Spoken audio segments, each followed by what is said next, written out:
So, my first kind of opening question for you, really just basic, is your name, where you're from, what you do, however you'd like to describe that. So my name is Anna. I'm from the Netherlands, and I work for a Nigerian organization. We treat malnourished children, and I am the operations manager, so doing finance, HR, compliance, those things. And you're like one of these very mission-driven people. The whole month we spent together here in Swakopmund, I've been really inspired by your sense of right and wrong and the consciousness with which you approach travel and work and life. It's very inspiring. And my next question's got nothing to do with how inspiring you are. It's a very goofy question. The question is, so now that you've been here for a month, and I know that you've been on another chapter as well, what even is WiFi Tribe? For me, it is meeting amazing people and doing that in places around the world that you're curious about. That was for me also a reason to join the tribe, to have that remote living life, working remotely while meeting amazing people, and exploring a place, staying a bit longer in a place. We have a month in each chapter, and I think that's great because you can really experience the place where you stay, and you can do like the more touristy things in the weekend trip. So that's for me a very good combination. Yeah. And if you were telling your friends or your family about a chapter, how would you describe it to them? I'm sure you've had to. Yeah. No, Mom, so yeah. I didn't join a cult. Yeah. For me, it's mostly about the community. So yes, the destinations are great, but it's more about meeting people and sharing this way of living. People understand that you're committed to your work, but they also understand that in the weekend you want to do those amazing things. So I think, that's what I describe to them. So the possibility to meet like-minded people and spend time with them. Yeah. Beautiful. And now that you've been here, you've met everybody and you've seen this sort of like-minded people, who would you say this is really for? What kind of person is this for? I would say what I really enjoy about the group that we're with here is that everybody is very diverse. We have so many different personalities, but everybody is their authentic self. And I think that is what kind of connects us, that everybody brings themselves, and that is what we respect and where we enjoy to spend time with. So just be you, and then I think that's a good starting point to come and join the tribe. Yeah. Amazing. Side sort of quest here. What are 5 reasons why someone should not do WiFi Tribe? That's a good question. Well, 5 reasons why someone should not join WiFi Tribe. I think one of the things I would say, like some sort of flexibility, like willingness to join a group of people and to join in the group process. So for example, the first weekend we made a safari trip. I already done a safari, so I was a bit in doubt, like, do I want to do this? And I felt the energy of the group, and I was like, let's join this weekend trip and just see where it goes. So I think some sort of flexibility is needed. I think also, like, yes, we have introverts and extroverts, but I think it's important that you enjoy spending time with other people. So there is time to be in your room, but in the end, it's a community that you join. So contributing to that community, I think, is important as well. I have many reasons why you should join instead of why you should not join. That's okay. If you can't think of any more, don't worry. Yeah. That's okay. Yeah. Did you have any personal hesitations before you joined? Or were you kind of just like, I see this thing, I love what I see, I'm going? I think it is about this community. So it's quite a bet, like, is this community actually something for me? Like, do I feel that I can be myself in this group? Do I feel connected with these people? And I think that was sort of the only hesitation. And the good thing about Wi-Fi Tribe, I think, is that they are very clear about their values, and they are really things that I live by, or try to live by whenever. So but that's like a bit of a bet. Like, will you enjoy the group of people, or is it not something for you? Which is also fine, but you don't know beforehand. Yeah. So you did have like a few hesitations, but you were able to kind of see that there was truth in what you were seeing before you joined, and so you made the decision to join. Yeah. So that was mainly while looking into the website, having the interview, like in the application process. And I also had something like, let's just try it. I can at least go on one chapter, and if I don't like it, then I don't like it, and then that's just it. Yeah. So why are you here? Why I'm here in Namibia? The second chapter I joined because I think it's mainly the way of living that you can share with so many people.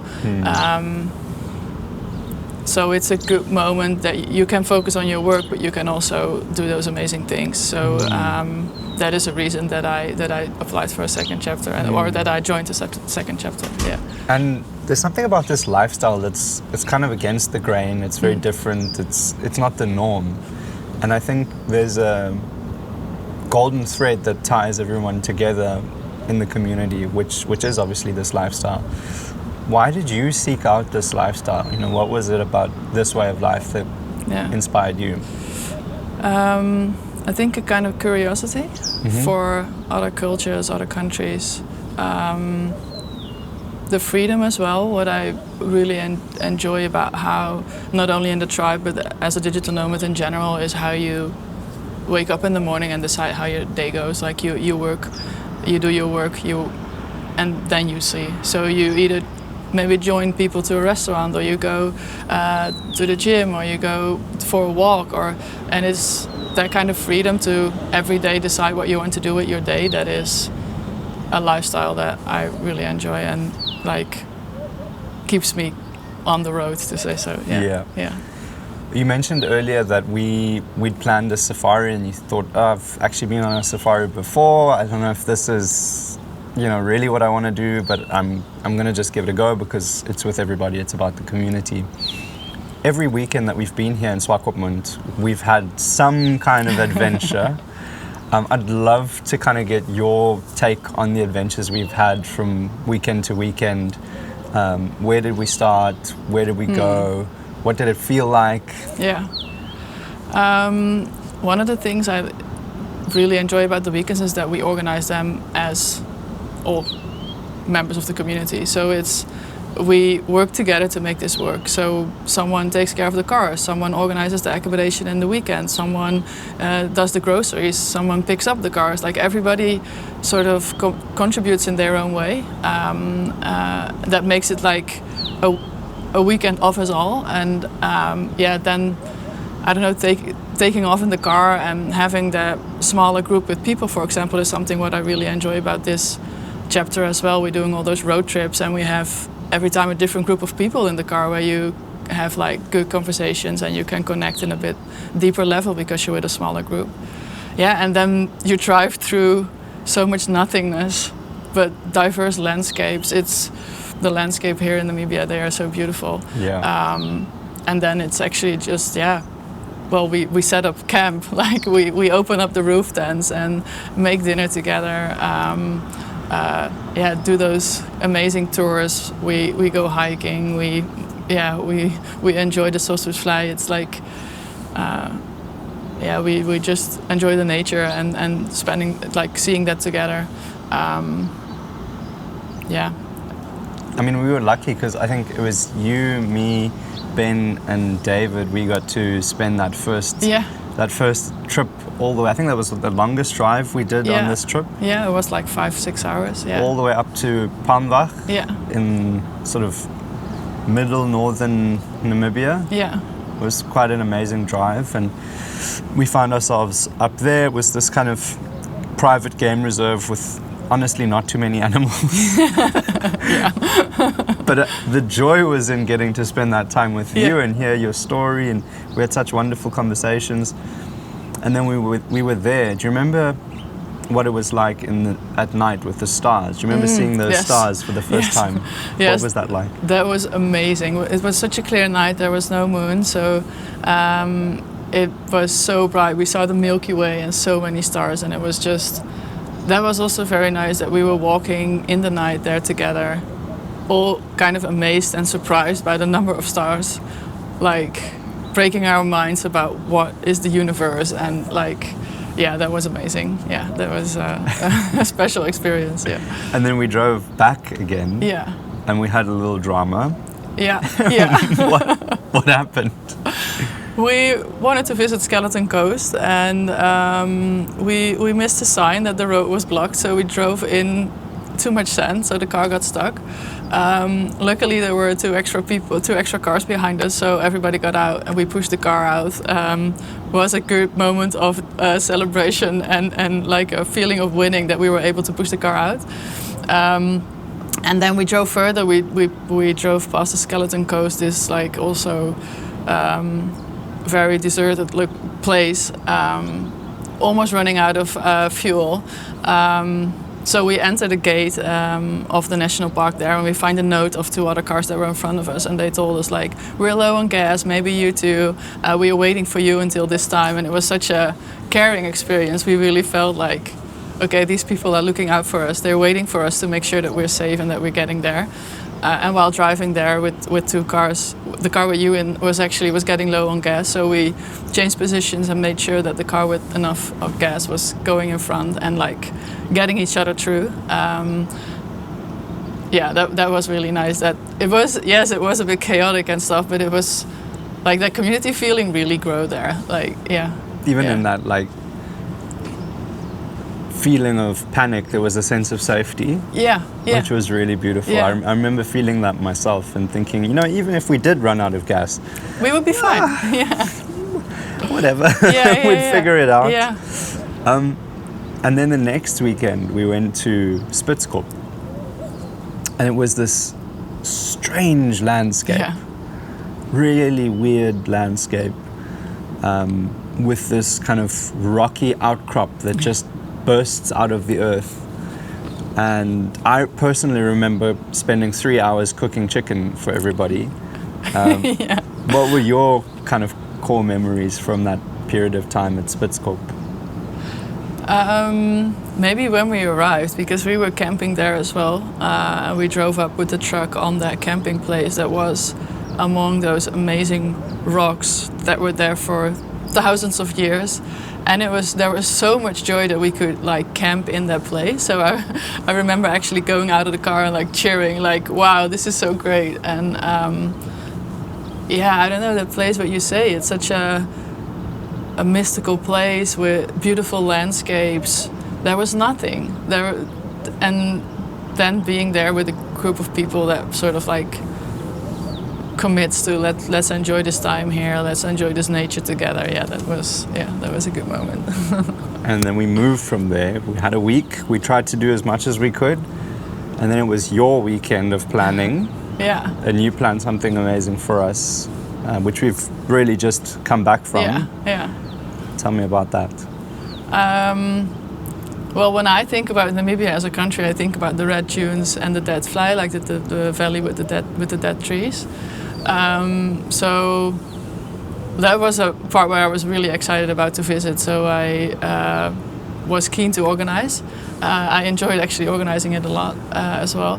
And yeah, we know you did. And we watched sunrise over the red dune. So we walked up in the dark with the sun coming up like on that dune. Watched sunrise there. I had the biggest laugh in years rolling down the dunes.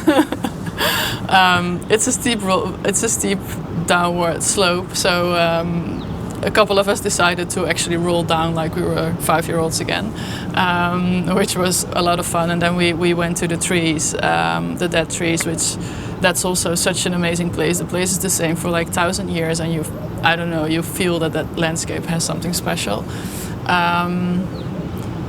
And it was really nice because we ended the weekend in a place where we learned a lot more about the desert. It was a different location than the others because it was more about like the educational part and understanding more about the people that lived in the desert, about how the desert works with its sandstorms and droughts and years and rains in only 10, 15 years. So that was, I think, a beautiful combination of both doing that touristy thing that you really want to see, but also take the time to experience the country and learn more about the culture, the landscape, the people. That was one of the highlights for me was getting to spend that time and learning about the Bushmen and how they managed to survive in a place that's so barren and so harsh. Yeah, it was unbelievable. And we now find ourselves in our final week here on chapter. Are there any core memories for you from this chapter, or any moments that you would really want to express gratitude for, things that you'll carry with you maybe for the rest of your life?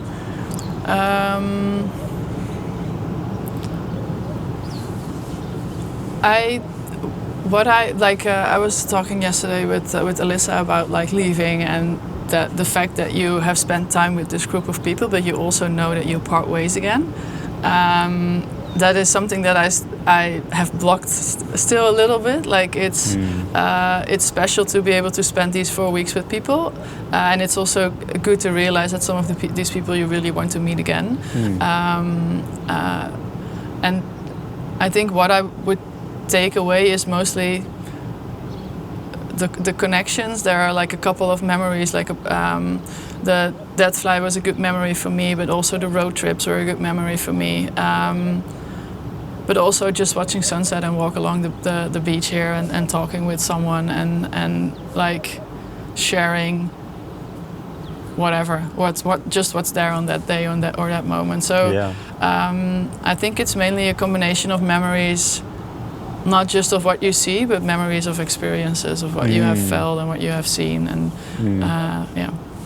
What's a moment from this past month where you felt sort of the strongest sense of community?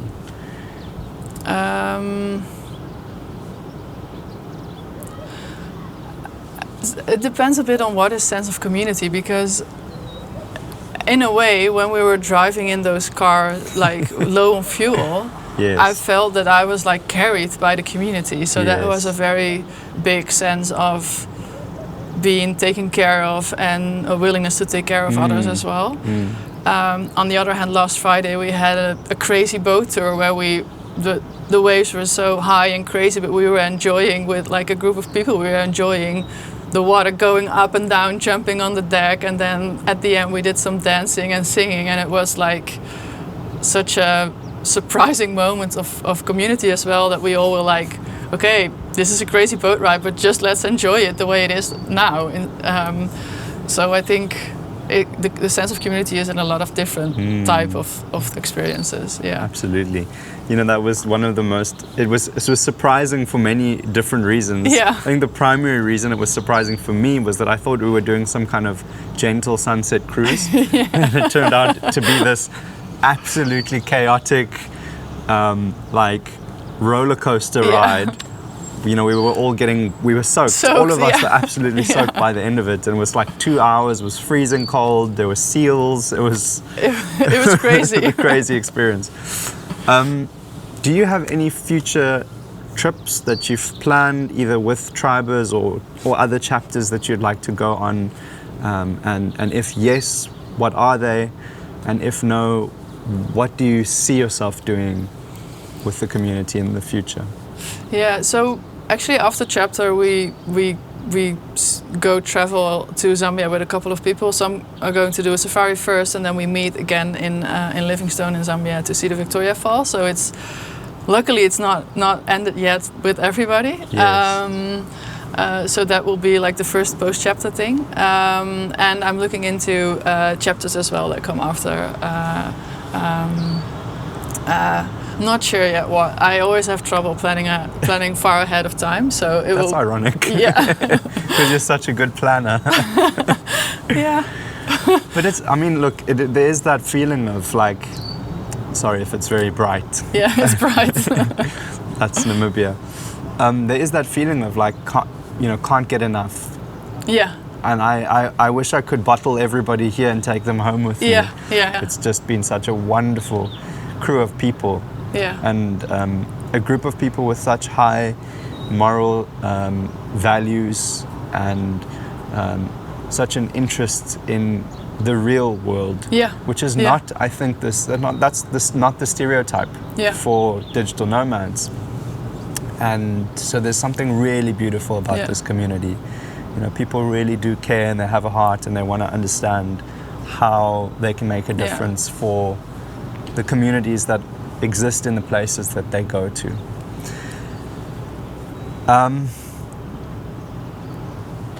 So I guess we answered the next question, which is this just group travel? No, it's everything. It's not group travel at all. It's funny, actually last weekend I realized like a group travel and everything planned and following a schedule and like knowing 5 months in advance where you're at a specific day at a specific time is something that gives me the creeps. But we were walking through actually the Sossusvlei and I realized that we kind of had this group travel thing because we're doing this weekend trip with 25 people and but it doesn't feel like it because I think the most important thing is that we carry the activities and everything is carried by the community. So it's not something that is organized. You can join or you cannot join, whatever you feel like. So that also means that people, when they come because they really want to be there. Yes. So it's not like an obligation to join a dinner. No, it's just like, oh, I feel like joining dinner and I want to go to this place. Yes. So I think that's why it's not group travel. Yes. So also don't expect an organized tour. It's like the only thing you know is that you stay in, well, in this case, an Artemis hotel for 4 weeks, and that's it. Yeah. Everything else gets made up. Yeah. I love that. What's a belief that you have about life, about work, or about anything really that you feel many tribers share with you?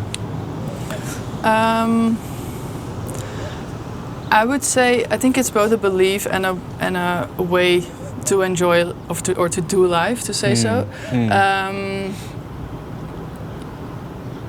I think it's a sort of zest for life and the willingness to make actual decisions to make that happen. Yes. So to decide to actually rent out your place and book a one-way ticket. The decision to take the dive into a community that you don't know of and see what it will bring, the people that you meet, the destinations you visit. But also in the chapter you see that people are like, okay, let's try this. I don't know this or this is not what I would do, but let's try and join. And so I think that's zest for life and then the willingness to make decisions in line with that eagerness to enjoy life. And this is your second chapter now. I'm sure that there were some differences between your first chapter and this chapter, but I'm sure there were also many similarities. How would you describe the day-to-day life on a chapter and then the day-to-day life in Swakopmund? Yeah.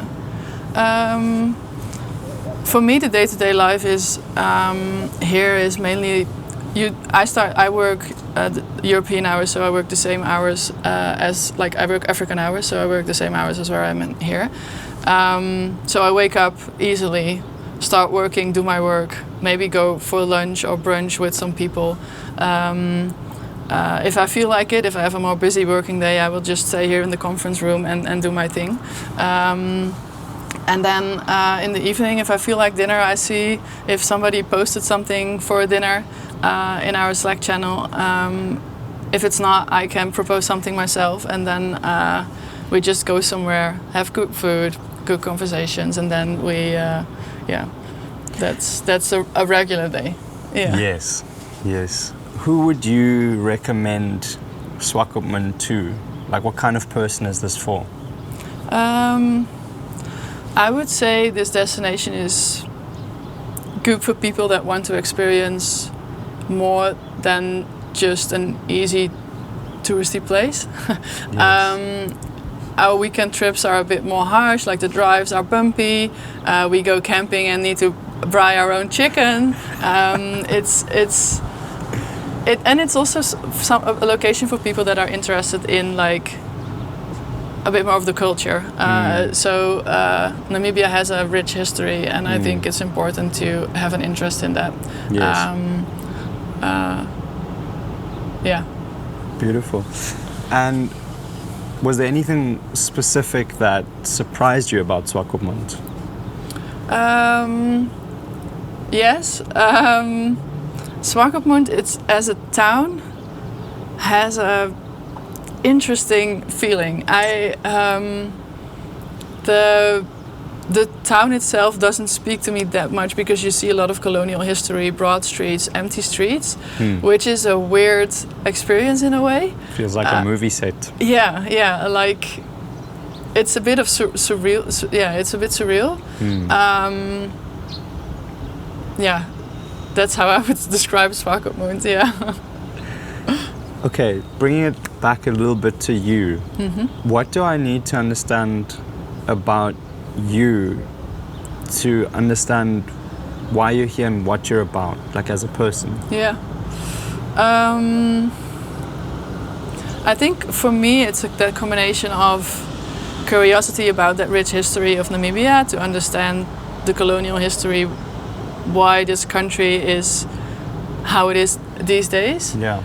And an eagerness to see those landscapes, and actually that harshness as well. I like the camping. I like the road trips. So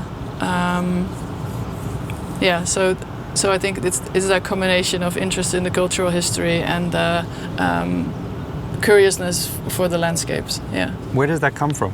Like that curiosity. You have a very deep interest in people, how places have come to be the way they are, in doing the right thing. That doesn't just happen. You obviously grew up in the Netherlands. Yeah. I don't know where it comes from. It's just when I am able to observe or join in like those tiny little interesting things that make a country, like the interactions, that how people greet you in the street, how people respond to you when you are paying for your groceries, how people make jokes when, like, the waitresses make jokes. It's like those small things that sort of tell so much about a country. So I'm not sure where the curiosity comes from. It's just I've always been someone that is eager to learn, to broaden my horizon. I know that I'm from the Netherlands and have a certain perspective, and I think it's a joy to expand that view on life and that view on culture. And amazing. Yeah. And what are the kind of people that you love being around? I think for me it's most important that people are their authentic self. Yes. And if they are, then I can respect every perk and every weird behavior, and then we're kind of good.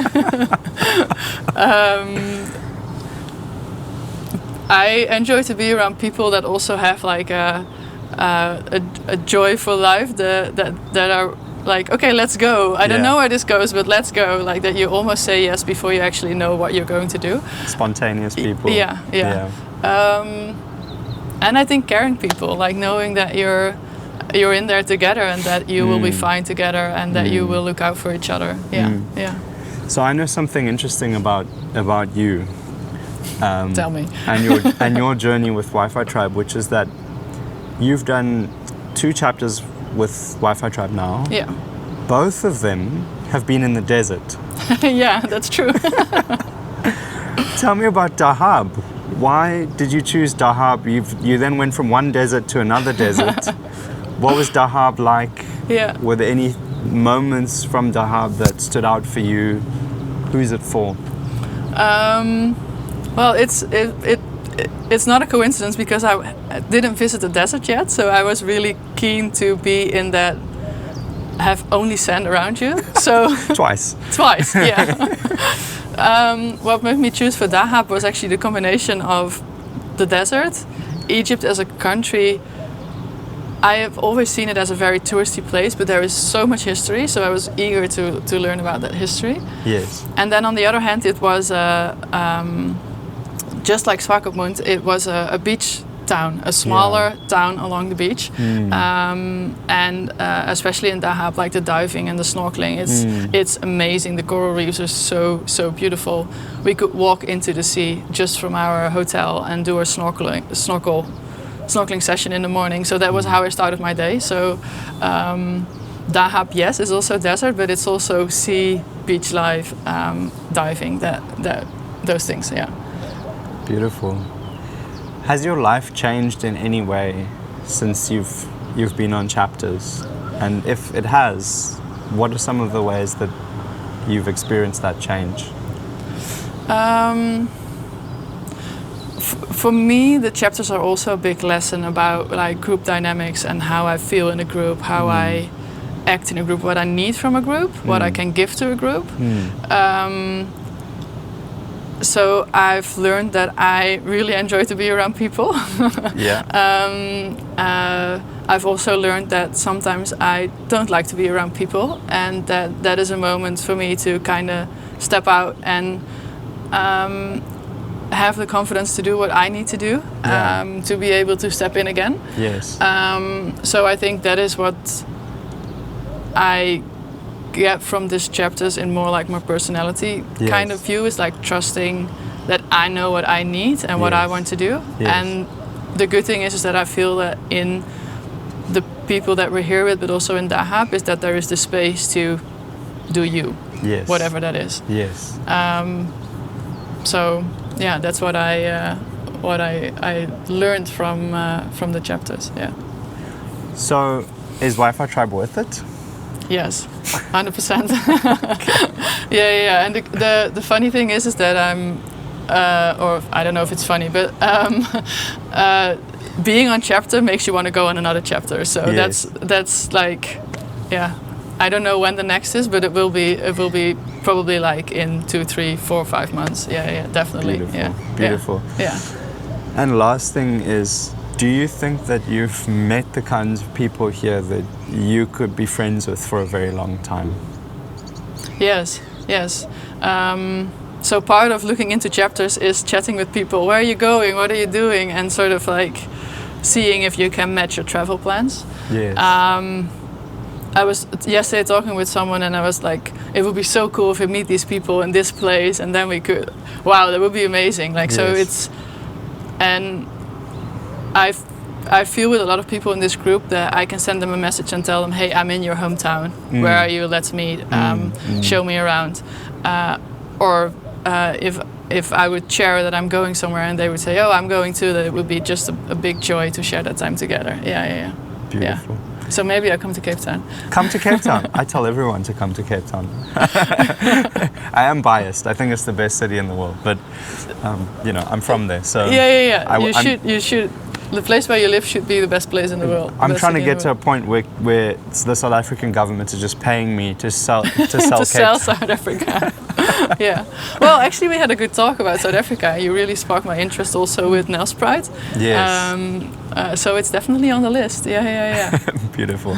Anna, thank you so much for making the time. Sorry that you've had to sit in this super bright light this morning. Okay. But you're getting the morning sunlight that you didn't know you needed. Some vitamin D soaking up here. Exactly. And I look forward to catching up with you maybe somewhere else in the world. And if you have any last things that you'd like to add or say, or any questions that I haven't asked you, now's the opportunity. Thanks for the conversation as well. It was a joy. I'm happy that we just had a good chat and talk about the experiences. So thanks a lot. Beautiful. Thanks, Anna.